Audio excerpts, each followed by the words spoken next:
Yusek, may we have Malacanang's statement about the decision of the International Criminal Court to reject the appeal of former President Rodrigo Duterte for an interim release? ICC has cited the statement of Vice President Sara Duterte. I think it was about the plan to break FPRRD from the detention cell. Your thoughts on that, ma'am? Unang-una po, uulitin po natin na ang pamahalaang Marcos Jr. ay hindi po kasama sa kasong kinakaharap po ngayon ni dating Pangulong Duterte.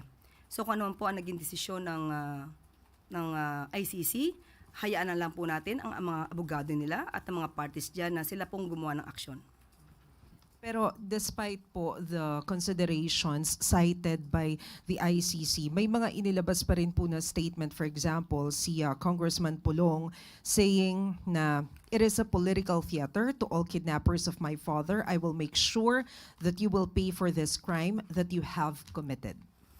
Unang-una po, hindi po dapat tayo mabuhay sa mga pagbabanta. Tayo po ay nasa sinasabing civilized society at wala po tayo sa isang barbaric world. So dapat po tayong tumugon kung ano po ang rule of law at hindi po tayo dapat natatakot o lagi na lamang nabubuhay sa pananakot. Ma'am, sorry, pahabol na lang po. Do you see this na parang nag-backfire yung mga statement? Hindi po natin masasabi on our part dahil nasa pag-assess po yan at pag-evaluate po ng mga judges sa ICC. Salamat po, Yusek.